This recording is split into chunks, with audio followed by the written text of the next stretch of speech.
dipersembahkan oleh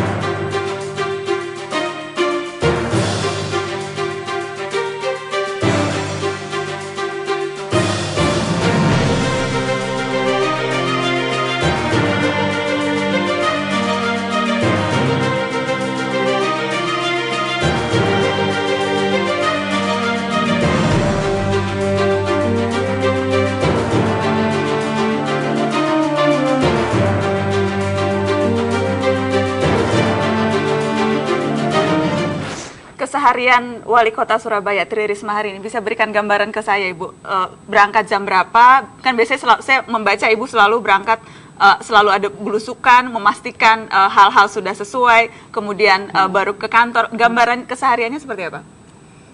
Ya, saya pagi 5:30 paling lat itu sudah keluar rumah. Orang tidak bisa nerka saya juga kadang tidak tahu saya mau kemana. Tiba-tiba saya ngomong sama ajudan saya mau ke barat, saya mau ke utara. Saya itu tanpa perencanaan, tapi biasanya ada ada khusus Fokus. Saya hitung gitu. Jadi jam berapa saya paling pagi acara saya yang sudah komitmen gitu kan. Nah, di luar itu kan aturannya saya buat sendiri gitu kan. Yang di luar komitmen itu. Nah, itu saya ketemu gitu. Nggak tahu itu mungkin yang saya percayai sekarang. Itu saya ditunjukkan oleh Tuhan bahwa saya harus lewat ke sana. Nanti ketemu aja di situ. Ketemu, contohnya ketemu misalkan tiba-tiba saya nemukan loh anak ini kenapa pagi-pagi kok duduk di gardu gitu. Bodohnya orang, kenapa anak ini gitu. Oh ternyata setelah saya cek itu anaknya siapa. Kok pagi-pagi duduk di situ. Terus oh ya Bu, ini ibunya udah meninggal, ditinggal bapaknya. Terus sekarang siapa yang lawat? Tetangganya. Terus saya undang tetangganya, saya ajak ke kantor kelurahan, saya panggil dinas sosial. Ini kalau tak ambil boleh enggak? Saya bilang gitu. Kalau diambil tetangganya kan saya juga khawatir bagaimana pendidikannya, bagaimana. Oh ya Bu, akhirnya tetangganya, ayo saya lihat, saya kan punya kayak asrama begitu. Kita ajak ke sana tetangganya supaya dia yakin bagaimana kami memelihara anak-anak, merawat anak-anak. Nah kita ajak ke sana tetangganya, oh ya Bu Risma, sekarang di sana anak ini, dan anak ini ternyata luar biasa sekarang. Itu ditemukan dari belusukan? Iya. Apalagi yang Ibu temukan biasanya kalau belusukan pagi? Kadang juga proyek nggak beres gitu kan. Proyek nggak beres gitu. Jadi seperti yang tadi Ibu marah-marah itu. Kalau itu kan memang ada laporan. Jadi kadang saya jalan gitu. Ini proyek kok kayak gini gitu. Terus habis itu ya saya tunggu kamu di sini. Coba ya, saya selesaikan di situ juga gitu. Saya tunggu di sini. Ini coba kenapa proyek kayak gini? Ini kenapa belum ini gitu. Kayak seperti itu. Jadi memang kadang-kadang kayak ada mengatur begitu. Tapi pasti nemu sesuatu saya. Dan selalu Ibu begitu menemukan sesuatu harus langsung selesai? Iya, harus selesai. Karena kalau enggak kan tertunda. Nanti kan ada masalah berikutnya. Saya kan harus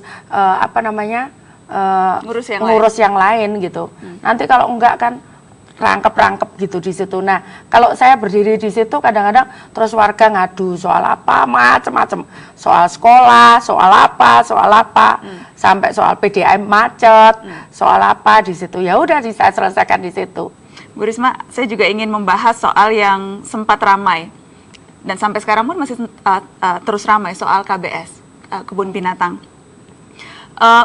Dari kacamata Ibu, karena ada banyak sekali info berseliweran, ada banyak yang terlihat nyata di media adalah ini ada banyak kubu. Ada kubu ini, kemudian perseteruan tidak habis, masing-masing saling klaim kebenaran. Apa yang Ibu lihat sesungguhnya persoalan KBS? Saya terus terang juga sebenarnya awalnya tidak tertarik. Saya kan sebetulnya awalnya tugas saya kan, saya pikir ya manusia lah di dalam kota itu kan, manusia. Makanya saya coba sekolah semua, saya fasilitasi, termasuk anak miskin, termasuk itu.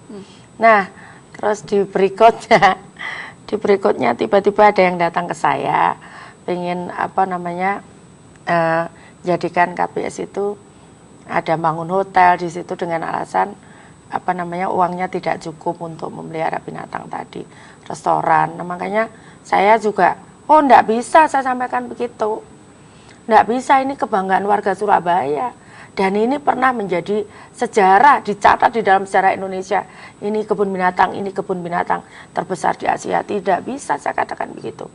Nah, karena tanahnya pemerintah kota, atas nama pemerintah kota itu tanahnya, saya bilang udah sampai alih gitu. Nah, tapi ternyata di perjalanan itu konflik itu terus gitu, sampai bingung kan. Saya sudah sampaikan sampai media asing nulis kan.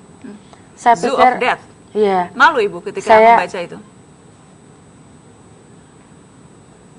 Ya malu ya, enggak, karena saya enggak ngelola gitu kan. Tapi saya yakin memang media pasti nyalakan saya, media asing, karena saya wali kota, biasanya kan wali kota harus nangani itu semua gitu.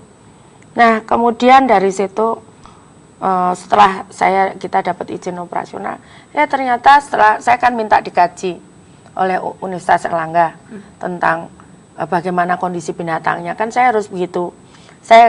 Kalau saya ambil alih kan titik nolnya harus kelihatan kan. Ternyata banyak yang sakit binatangnya, sudah banyak yang tua. Kemudian apa namanya, pengelolaannya juga tidak benar. Kemudian ada proses hukum, masalah-masalah di dalamnya. Itu dianalisa oleh UNAR. Nah, terus kejadian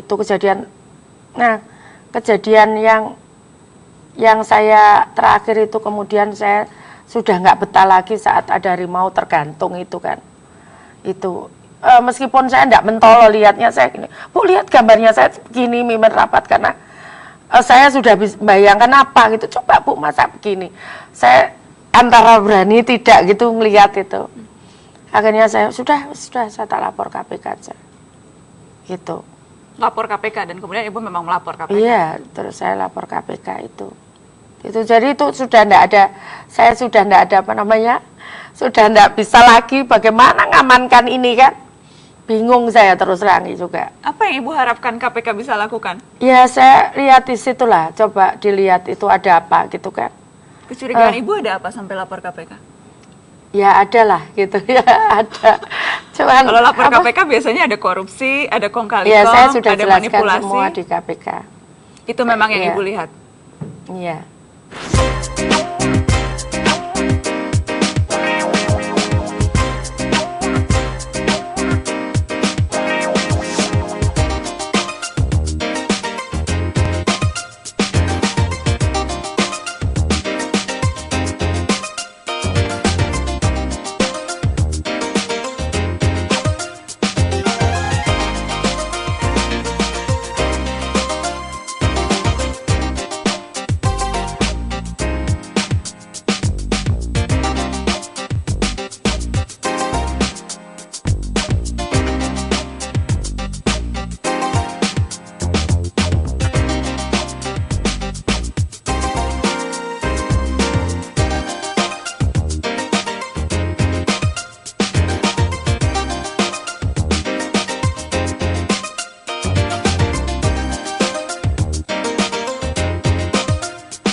Saya tidak tega mau.